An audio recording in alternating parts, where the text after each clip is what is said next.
Bayangin, kamu lagi di kelas, terus dosen muji teman kamu karena presentasinya bagus banget. Terus dalam hati, kamu langsung mikir, oke, next time aku harus lebih bagus daripada dia. Biar dosen muji aku juga. Nah, pola pikir kayak gini nih, yang sering banget kejadian. Kita ngejar target bukan murni karena kita sendiri, tapi buat nunjukin sesuatu ke orang lain. Fenomena ini sekarang tuh dikenal dengan istilah revenge goals. Di video kali ini, aku mau bahas kenapa sih revenge goal ini bisa muncul, apa dampaknya ke kita, dan gimana caranya biar goals yang kita punya tetap sehat dan bikin hidup kita lebih tenang. Hai guys, it's me Nur and welcome back to my YouTube channel. Kalau ngomongin soal revenge goals, gampangnya gini. Ini adalah target atau tujuan yang kita bikin bukan murni karena kita pengen berkembang, tapi lebih kepengen nunjukin sesuatu ini ke orang lain. Biasanya ke orang-orang yang pernah nyakitin kita, ngeremehin, atau bahkan ninggalin kita. Kenapa ini bisa muncul? Karena dari sisi psikologisnya sendiri, ini tuh berhubungan sama yang namanya need for approval atau kebutuhan buat diakui. Kita semua, apalagi di fase remaja dan dewasa muda, itu tuh lagi sibuk banget sama yang namanya perkembangan diri dari proses peralihan ini kan. Kita lagi sibuk untuk nyari jati diri kita. Jadi wajar banget kalau misalnya kita pengen dihargai, kita pengen diakui, kita pengen dianggap bisa, dan pengen banget dipandang hebat. Nah masalahnya, ketika kita pernah diremehkan, rasa sakit ini tuh bisa berubah jadi semacam bensin buat kita tuh ngebuktiin kalau, "Oke, aku bakal ngebuktiin kalau aku tuh bisa." Jadi kayak semacam buat balas dendam gitu, guys. Kalau kita hidup dengan revenge goals, dampaknya tuh nggak main-main, guys. Dari luar mungkin kelihatan keren kan, karena kita sibuk banget ngejar target, kita punya hal yang ingin kita capai, tapi sebenarnya itu tuh banyak banget capeknya. Pertama, capek mental dan fisik.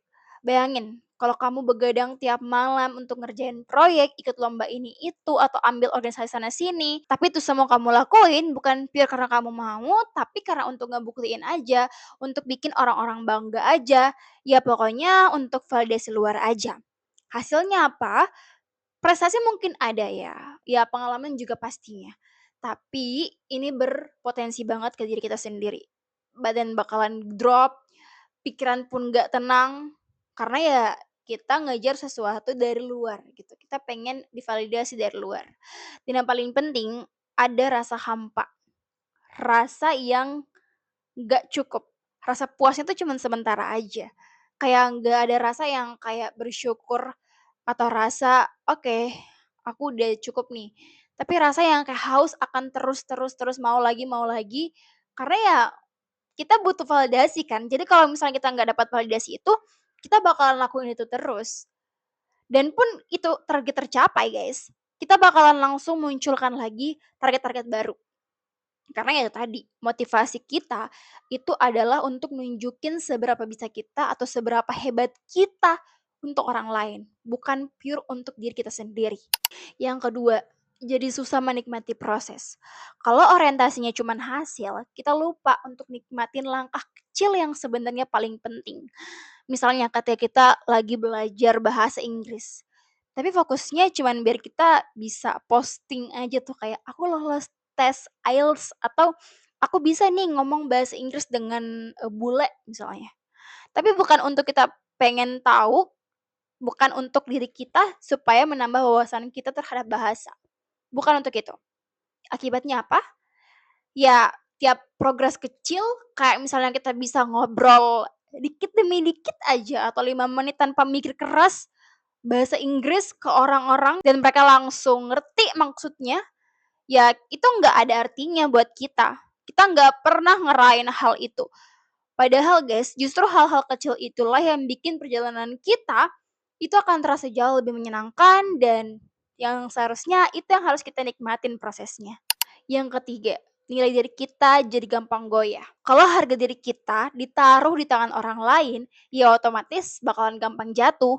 Selama masih ada orang yang gak respect ataupun ya masih remehin, kita bakal terus ngerasa kurang guys. Dari perspektif bimbingan dan konseling pun ini bahaya banget. Karena ada istilah yang disebut dengan self worth dan self worth ini akan rapuh Mungkin aja hari ini kita dipuji, bikin kita senang, tapi kita nggak ada yang tahu kan besok mereka bakalan ngejek lagi, atau besok mereka bakalan ngeremehin kita lagi, dan kita akan langsung down lagi. Karena hidup tuh roller coaster, guys. Kita bakalan dapat sesuatu yang bikin kita senang, tapi juga bakalan mungkin akan dapat sesuatu yang bikin kita sedih.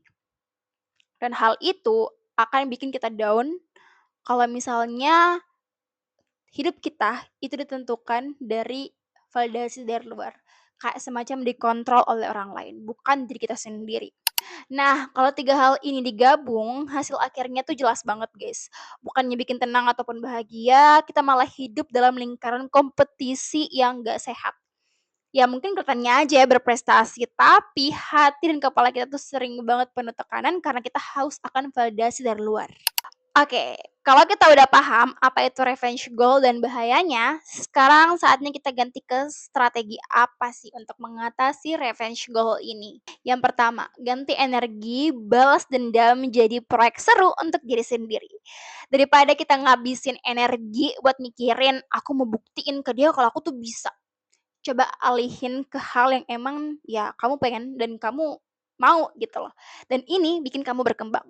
Misalnya ikut volunteer, terus juga ikut organisasi yang memang kamu mau, bikin konten edukatif, kreatif, ataupun mencoba bisnis kecil-kecilan, ataupun banyak banget lagi lah hal-hal yang bisa kamu coba yang emang kamu mau. Nah, hal ini kamu kerjain itu bukan buktiin ke siapa-siapa, tapi biar kamu tuh ya punya pengalaman, punya wawasan akan hal yang emang kamu mau itu.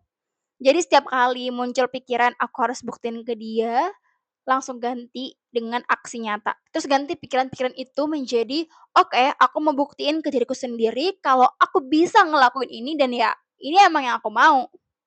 Jadi ya, kalau lagi suntuk atau ke-trigger ingat orang yang pernah nyakitin, coba deh untuk ambil 30 menit buat kerjain hal produktif yang kamu pilih tadi. Lama-lama otak kamu bakalan kebiasaan untuk nyalurin hal-hal itu ke hal yang jauh lebih positif. Yang kedua, batasi pemicu yang bikin makin ke bawah revenge. Kalau kamu masih follow seseorang yang bikin kamu sakit, terus ya hal-hal yang bikin kamu kepancing buat ya revenge goal, wajar banget kalau misalnya goal kamu itu dijadiin sebagai ladang balas dendam. Jadi solusinya adalah kita bisa batasi pemicu-pemicu ini. Simple kok, kita bisa hapus atau kita bisa kalau di medsos kita bisa unfollow, terus juga ya pokoknya kasih jeda lah buat diri sendiri, buat terhindar ataupun nggak deket-deket dulu sama seseorang ataupun sesuatu yang bikin kita itu ya kebawa sama revenge. Bukan berarti kita jadi jahat ya guys ya, tapi ini adalah cara kita untuk self protection atau cara kita untuk ngelindungi diri kita sendiri dengan mengatur lingkungan kita supaya lebih mudah dikontrol pada perilaku yang akan timbul nantinya. Jadi daripada terus lihat sesuatu yang bikin kita panas, yang bikin kita langsung mikir kayak aku harus balas dendam dan sebagainya, lebih baik kita atur lagi diri kita, atur lagi lingkungan-lingkungan kita yang mana yang sehat dan yang mana yang bikin kita jauh lebih tenang. Dan yang ketiga, cari support system yang netral dan sehat. Kadang kita tuh butuh orang yang bisa ngingetin tujuan kita biar tetap sehat. Kita bisa cari teman yang kayak bisa ngingetin kita, "Eh, kamu tuh ngejar ini buat diri sendiri kan, bukan buat orang lain." Dan itu penting banget, guys. Karena kalau kita sendirian ya gampang banget buat kebawa pikiran negatif atau balik lagi ke revenge goals. Support system ini menurut aku tuh yang bener-bener apa ya, yang paling kuat gitu loh pengaruhnya. Karena dia bisa menjadi alarm juga kan buat kita. Mereka bisa berupa sahabat, komunitas positif, atau bahkan mentor yang ngerti posisi kita atau keluarga kita. Jadi bukan cuma sebagai pendengar aja, tapi juga ngebantu kita untuk ngejaga kita agar tetap realistis, gak kelewatan batas akan hal-hal yang membuat kita keras dengan diri kita sendiri. Dengan circle yang sehat, kamu bisa punya ruang aman buat cerita, dapat semangat juga, dan diingatkan lagi kalau tujuanmu itu seharusnya buat tumbuh, bukan buat balas dendam.